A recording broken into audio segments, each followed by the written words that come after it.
درود خدمت همه شما عزیزان.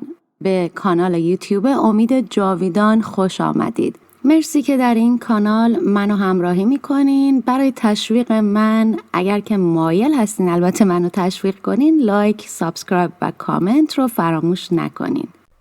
هویت ایرانی از دوران باستان تا پایان پهلوی. ترجمه و تدوین دکتر حمید احمدی. گوینده راشین. فصل 8 پیدایش ناسیونالیسم دولتی در دوران پهلوی. دولت ملت پهلوی نیز همانند الگوی مشترک اوایل قرن 20 بر اساس بزرگداشت ستایش شکوه گذشته بنیان گذاشته شد. بزرگداشت و یادآوری خاطره جمعی تاریخی از طریق نمادها و اساطیر، مراسم و رسومات، موزه‌ها و مکان‌های باستان شناسی، طراحی معماری هخامنشی برای مکان‌های عمومی، موسیقی ناسیونالیستی و طرح لباس ملی به نشانه‌های آن تبدیل شد.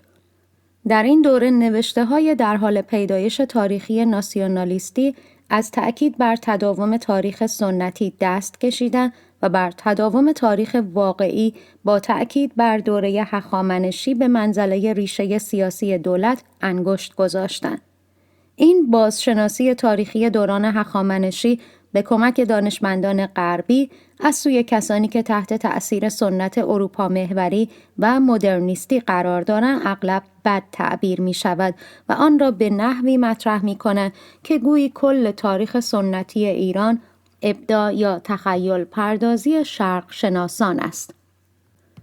در دوره نخستین حکومت پهلوی بود که انتشار نوشته‌های تاریخی عالمانه آغاز شد.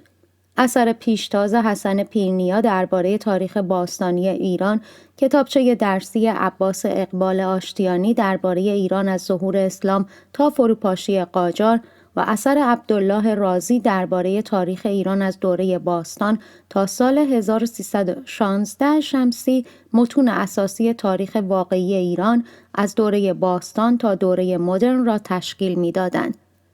این متون به افزایش بیداری تاریخی جدید در میان مردم علاقه‌مند به مطالعه کمک کردند.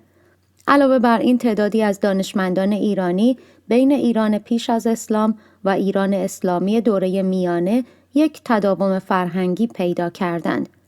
در این راستا بود که ابراهیم پورداوود پیشتاز مطالعات اوستاشناسی در ایران و طرفدار سرسخت ناسیونالیسم ایرانی، نفوذ زرتشتیگری و فرهنگ پیش از اسلام بر تمدن رو به پیدایش اسلامی در ایران را بررسی کرد.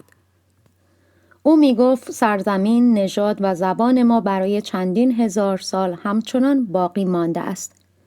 محمد محمدی ملایری درباره نفوذ زبان فارسی در بین النهرین یعنی ایالت محوری امپراتوری ساسانی و اسلامی در دوران خلافت عباسی پژوهش کرد. محمد معین نیز درباره نفوذ اندیشه‌های مزدائی در انگیزه‌های رایج در ادبیات و عرفان کلاسیک ایرانی نوشت. ظبی الله صفا در اثر پرنفوذ خود درباره تاریخ حماسه‌سرایی و افسانه پردازی در ایران و در تاریخ ادبیات ایران و نیز خلاصه تاریخ سیاسی، اجتماعی و فرهنگی ایران از آغاز تا پایان دوران صفوی دیدگاه جدید ناسیونالیستی تاریخ ایران را تقویت کرد. گرایش جدید ناسیونالیستی تند در نوشته‌های تاریخی ایران این دوره نیز از سوی ذبیح بهروز و شاگردان او آغاز شد. دانشمندان غربی متخصص دوره‌های پیش از اسلام و اسلام دوره میانه نیز به گسترش پژوهش علمی در تاریخ ایران کمک کردند.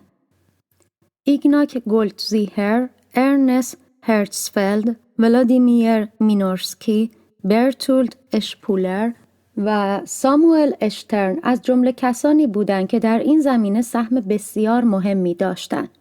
آنها از مفهوم طرح ناسیونالیستی و مفاهیم اصلی مربوط به آن یعنی منش ملی و احساس ملی برای نشان دادن شکل‌گیری ملت ایران و هویت ملی درخشان آن در دوره هخامنشی و زنده شدن دوباره آن در قرن‌های 9 تا 11 میلادی و بعد از آن استفاده کردند. ایده هرتزفلد درباره ایران هخامنشی به منزله یک مفهوم ژئوپلیتیک و امپراتوری آریاییان و نیز ایده او که ملت ایران به تعبیر جغرافیایی و سیاسی آن در دوره هخامنشی پیدا شده است، به منزله چارچوب ایدئولوژیک رسمی دولت پهلوی انتخاب شد. این اندیشه ها بنیان پدیده‌ای را که الکساندرو بوسانی آن را ناسیونالیسم آریایی و نوهخامنشی می‌خواند فراهم ساخت. این اندیشه ها 5 ابتکار تاریخی را به دنبال داشت. تغییر نام ایران در زبانهای اروپایی از پرسیا به ایران در 1314 شمسی یا 1935 میلادی. مشخص کردن ریشه کهن آریایی ملت. گزینش عنوان آریامه، خورشید آریاییان از سوی محمد رضا شاه پهلوی در سال 1344. بزرگداشت جشن‌های 2500 ساله امپراتوری ایران و سرانجام تغییر تقویم ملی از هجری اسلامی به شاهنشاهی ابداعی، یعنی زمان شکل‌گیری امپراتوری ایران به دست کوروش بزرگ. این تأکید بر 25 قرن امپراتوری ایران به منزله ستون اصلی هویت ایرانی از تعبیر وفاداری به شاهنشاهی ایران که شاه نگهدار آن است برگرفته شده است. به همین شکل هویت ایرانی برگرفته شده از حاکمیت الهی پادشاه، افتخاری که به منزله فرح ایزدی به او واگذار شده است و عشق به وطن همگی عشق به پادشاهی ایران قلمداد می‌شد. شعار بسیار معروف خدا، شاه، میهن که از سوی دودمان پهلوی همچون تجلی وفاداری ایرانیان به شاه قلمداد میشد، جای چندانی برای مفهوم حاکمیت ملت به جای نمیگذاشت. به علاوه این تعبیر از حاکمیت با اصل اساسی انقلاب مشروطه که میگفت سلطنت ودیعه‌ای است که به محبت الهی از طرف ملت به شخص پادشاه مفوض شده است، سازگاری نداشت.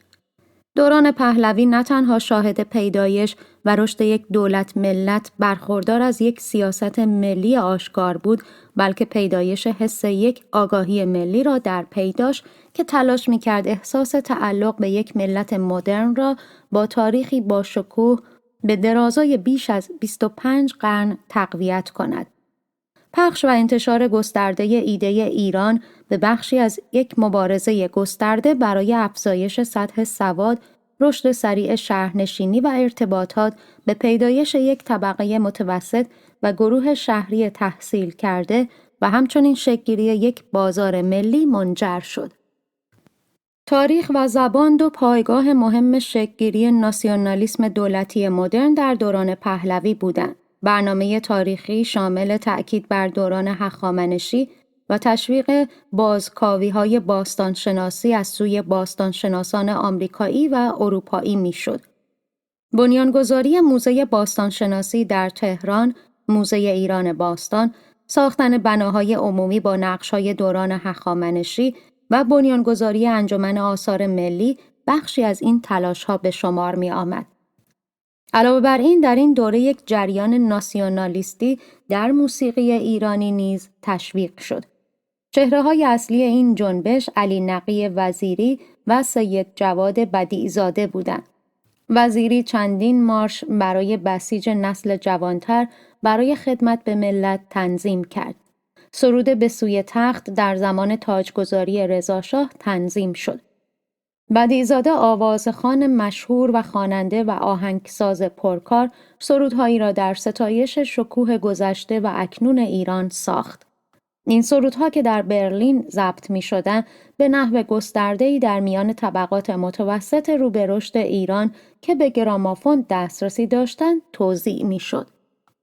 او یک ناسیونالیست رمانتیک راستین محسوب می‌شد که با آوازهای خود در پی بزرگداشت شکوه پرچم ایران، توصیف ایران با عنوان کشور داریوش، ایران ای کشور داریوش، ستایش برداشتن چادر از سر زنان و بزرگداشت تکمیل راه آهن سراسری ایران و سرود ملی ایران بود. بعدها در جریان اشغال ایران از سوی نیروهای متفقین در اوایل و اواسط دهه 1940 میلادی، گل گلاب دو سرود ملی نوشت که موسیقی آن را روح الله خالقی تنظیم کرد. یکی آذرآبادگان در دوران جنبش جدایی طلب آذربایجان در سالهای 1324 تا 1325 شمسی و دیگری ای ایران.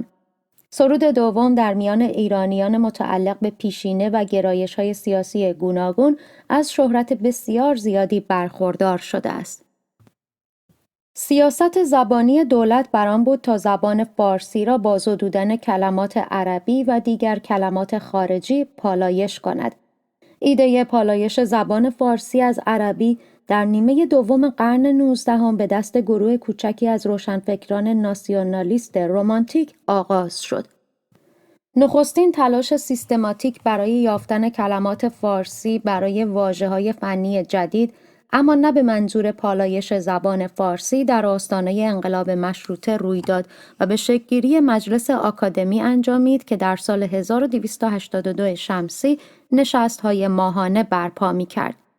چند سازمان دیگر نیز که عمر کوتاهی داشتند و در دوره سالهای 1303 تا 1314 شمسی تشکیل شدند، به جستجو برای کلمات فارسی به ویژه در عرصه‌های جدید نظامی و فنی ادامه دادند. این امر به ابداع واژه‌های نامشخص بسیار و بحث‌های داغ به نفع و بر ضد جنبش پالایش منجر شد. این تلاش‌ها پس از دیدار رضاشاه از ترکیه در 1313 شمسی به اوج خود رسید و تحت تأثیر یک پروژه مشابه از سوی آتاتورک قرار گرفت. در این شرایط بود که فرهنگستان زبان ایران در سال 1314 شمسی به ابتکار محمد علی فروغی نخست وزیر ایران بنیانگذاری شد و هدفش جایگزین کلمات عربی با معادل‌های برگزیده دقیق فارسی بود. فرهنگستان اول در جریان 6 سال فعالیت خود تا سال 1320 شمسی بیش از 3500 کلمه از جمله نام مکانها را عرضه کرد. پس از یک مرحله طولانی تعطیلی که با برکناری رضاشاه در 1320 شمسی آغاز شد، فرهنگستان زبان در سال 1349 شمسی به ریاست صادق کیا دوباره کار خود را آغاز کرد. کیا که شاگرد ظبی‌الله بهروز بود، یکی از طرفداران سرسخت پالایش زبان فارسی از عربی به شمار می‌رفت. فرهنگستان دوم تا زمان انقلاب 1357 1470 واژه فنی و کلمات معادل در زبان‌های عربی و اروپایی را جمع‌آوری و تصویب کرد. سیاست هویت ایرانی. طبقه روشنفکر ایرانی که از برنامه‌های ایدئولوژیک گوناگون برای بازسازی ایران مدرن الهام می‌گرفتند، از اواسط قرن 20 به چندین گروه رقیب تقسیم می‌شدند. مجادله اصلی از دو هدف اساسی انقلاب مشروطه ناشی می‌شد: بنیانگذاری یک دولت ملت و توسعه یک جامعه مدنی که بتواند مردم را با دادن حق مشارکت در امور ملی از رعایا به شهروندان تبدیل کند. دولت پهلوی بر هدف نخست به زیان هدف دوم تمرکز کرد. شاهان پهلوی بر این باور بودند که نوسازی کشور راه را برای به وجود آمدن یک جامعه مدنی هموار خواهد ساخت. گروه بزرگی از روشنفکران ایرانی نیز ایده 25 قرن امپراتوری ایران را همچون اساس هویت ملی ایرانی پذیرفتند.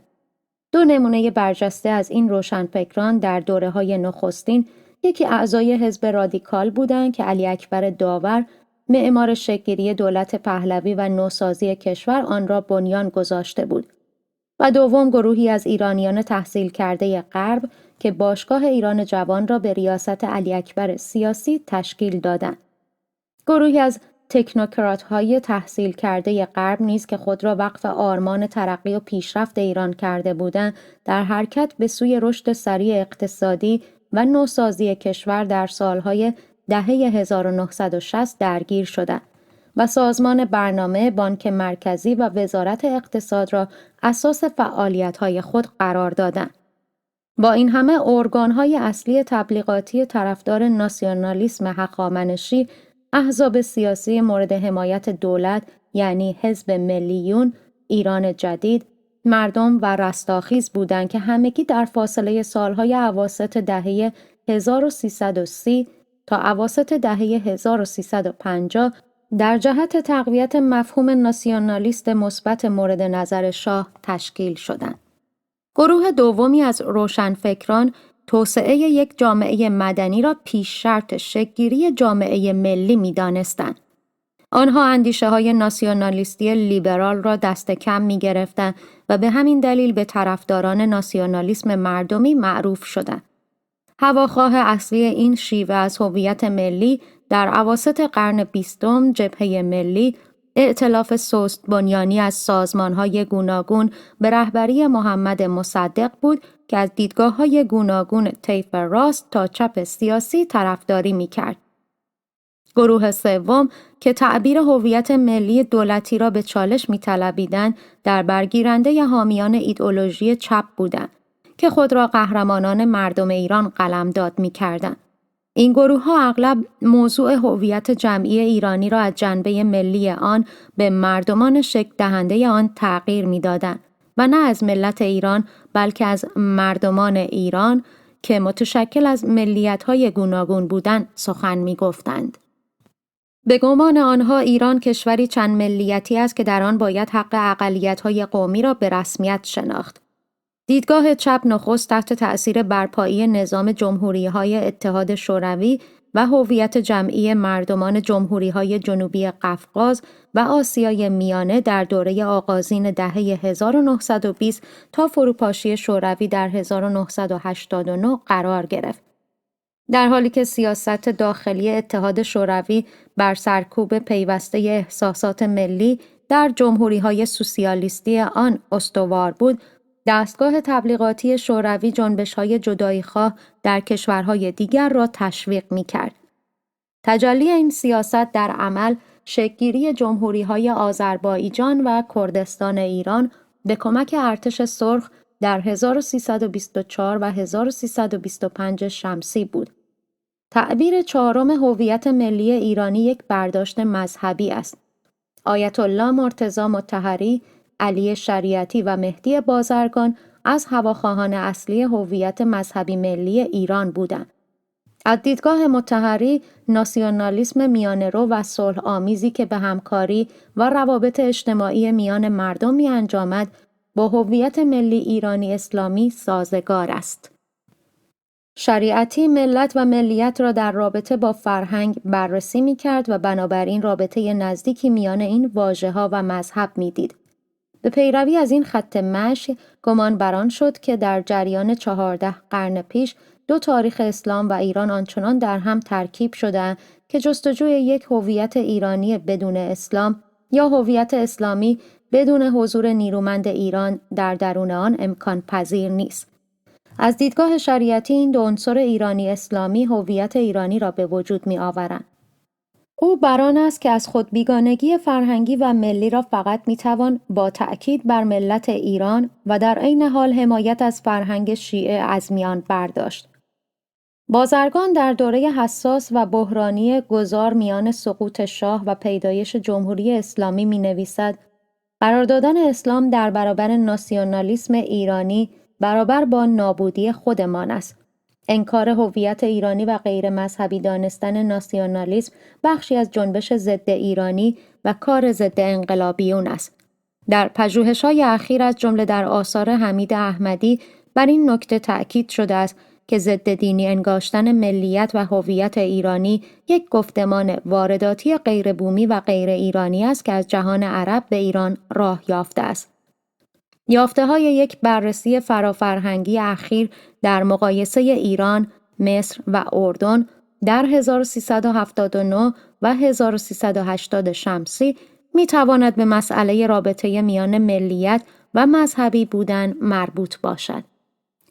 این بررسی نشانگر سطح پایین‌تری از مذهبی بودن در میان پاسخ‌دهندگان ایرانی در مقایسه با همکاران مصری و اردنی آنهاست. اما احساسات ملی ایرانی‌ها بسیار بالاتر از مصری‌ها و اردنی‌هاست. در حالی که در اردن و مصر تنها 14 و 10% پاسخ‌دهندگان گفتند که بیش از هر چیز اردنی یا مصری هستند. 34% ایرانی‌ها خود را بیش از هر چیز ایرانی دانستند. نتیجه گیری: در ایران اواخر قرن 20 نیز همانند بسیاری از جوامع دیگر وابستگی‌های قومی زبانی و علایق استانی و ایلی غالباً با هویت ملی رقابت می‌کنند. با این همه با وجود این هویت‌های چندگانه، بیداری فرهنگی دارای ریشه‌های عمیق و بیداری تاریخی نسبت به تداوم تاریخ طولانی و متمایز کشور همچون نیروی انسجام بخش و قدرتمند بر جریان‌های گوناگون تفرقه انداز غلبه کرده است. یافته‌های یک بررسی ملی که در مراکز 28 استان ایران در سال 1380 شمسی صورت گرفت، نشان می‌دهد که مردم روابط، علایق و وابستگی‌های بسیار نیرومندی به هویت ایرانی خود دارند. در پاسخ به این پرسش که تا چه اندازه از ایرانی بودن خود احساس غرور می‌کنید، 68% از پاسخ دهندگان اشاره کردند که برای هویت ایرانی خود ارزش بسیار زیادی قائلند، که در بینشان 35% کاملاً و 33% بسیار زیاد پاسخ دادند. علاوه بر این 27% از پاسخ دهندگان هویت ایرانی خود را از متوسط تا زیاد ارزش گذاری کردند، یعنی 19% زیاد و 8% متوسط. تنها 5% پاسخ دهندگان در سطح پایین قرار داشتند. هنگامی که این نمودار بر اساس سطح تحصیلات پاسخ دهندگان تقسیم بندی شد، آنهایی که از سطح پایین آموزشی برخوردار بودند، درجات بیشتری از احساس هویت ملی را بروز دادند. 82% افراد بدون آموزش یا دارای آموزش ابتدایی در مقایسه با 86% دارای آموزش متوسطه و 80% افراد در سطح آموزش عالی احساس بیشتری نسبت به هویت ملی داشتند. سرانجام اینکه باور آگاهانه به تمایز فرهنگی ایران اساس و نشانه مشترک هویت ایرانی و نیروی پیوند دهنده مردمان ایران در طول قرن‌های گذشته بوده است. ادبیات فارسی و به ویژه شعر فارسی عنصر محوری این نیروی پیوند دهنده و تمایز فرهنگی مشخص را تشکیل می‌داده است. علاوه بر این، ایده ایران و عناصر آن در میراث فرهنگی ایرانی با برخورداری از یک سنت ادبیات شفاهی نیرومند، به ویژه شعر، از طریق نقالی و شاهنامه‌خوانی در میان توده‌های شهری، روستایی و مناطق ایلی و عشیره‌ای گسترش یافته است. بسیاری از مردمان بیسواد اشعار حافظ سعدی و شاهنامه فردوسی را در حافظه دارند و در گفتگوهای روزانه اجتماعی خود غالباً به آنها اشاره می‌کنند. هدف اصلی ما در این کتاب و در فصل‌های گوناگون آن بررسی سیر تحول اندیشه یا ایده ایران همچون عنصری هویتی، تاریخی، فرهنگی، دینی و سیاسی بوده است و اینکه این ایده که خود را در لابلای متون گوناگون دینی عصر باستان تا متون تاریخی ادبی و گاه دینی دوران پس از اسلام به نمایش گذارده، چگونه در فراز و نشیب تاریخ سیاسی اجتماعی ایران و مردمان ایرانی تداوم یافته و در دوران مدرن و معاصر بنیان ظهور هویت ملی ایرانی را استوار ساخته است. این تجلی هویت تاریخی، فرهنگی و سیاسی ایرانی، همانطور که در فصول مربوط به دوران پس از اسلام اشاره شد، بیش از هر چیز خود را در آثار ادبی، شعر و نثر شاعران و نویسندگان پارسیگوی و در کتب تاریخی مربوط به سیر تحول تاریخی ایران نمودار ساخته است. در حالی که آثار نثر و نظم ادب فارسی بیش از هر چیز مفاهیم سرزمینی هویتی ایرانی، یعنی ایران زمین، ایران ملک و ایران شهر را از یک سو و چهره‌های اسطوره‌ای و تاریخی ایران را از سوی دیگر در چارچوب تصاویر، غزل‌ها و دوبیتی‌ها و داستان‌های منظوم به مردمان ایران معرفی کرده‌اند، متون برجسته تاریخی مورخان ایرانی و گاه غیر ایرانی منظومه روایت اسطوره‌ای و تاریخی ایران را از دوران پیشدادی تا ساسانی و سپس تا دوران فعالیت خود به تصویر درآورده و به این ترتیب ایده ایران را به منزله یک پدیده سرزمینی، تاریخی، فرهنگی و ادبی تا امروز به نسل‌های پی در پی ایرانیان انتقال داده‌اند.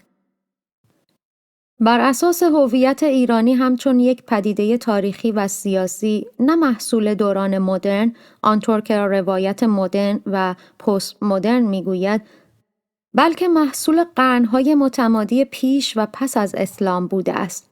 گرچه ما بر آن نیستیم که هویت ایرانی مطرح در دورانهای مورد اشاره گذشته را هویت ملی به مفهوم مدرن آن بنامیم، در این حال تأکید بر آن است که سرزمین ایران و مردمان آن برخلاف بسیاری از کشورهای دیگر دارای یک آگاهی تاریخی، فرهنگی و سرزمینی از ایران بودند که از قرون پیش از اسلام به دوران اسلامی انتقال یافته و به ویژه در دوران سلطه سلسله‌های غیر ایرانی رشد و بالندگی یافته و با درهم آمیختن با باورهای دینی اسلام و تشیع به دوره مدرن منتقل شده است. وجود همین هویت ملی ایرانی پیشا مدرن بود که تحول، تکامل و ساخت هویت ملی مدرن ایرانی را در 2 قرن اخیر به ویژه از دهه‌های پیش از مشروطه به بعد هموار ساخت و زمینه‌ساز شکل‌گیری هویت ملی به مفهوم مدرن آن و برآمدن دولت مدرن ایرانی به مفهوم علمی آن در قرن 20 شد. به همین دلیل است که ایران برخلاف بسیاری از کشورهای نوپدید خاورمیانه و سایر نقاط جهان در گذار از دوران سیاسی سنتی به دوره سیاسی مدرن، یعنی دوره شکل‌گیری اندیشه ناسیونالیسم و هویت ملی، با چالش عمده‌ای روبرو نشد. اندیشمندان و نخبگان سیاسی ایران نیز با تکیه بر روایت‌های تکامل یافته هویت تاریخی، فرهنگی و سیاسی قرون گذشته، گفتمان هویت ملی مدرن و ناسیونالیسم ایرانی را بر مبنای سنت‌های هویتی پیشا مدرن خود استوار ساختند. پایان کتاب.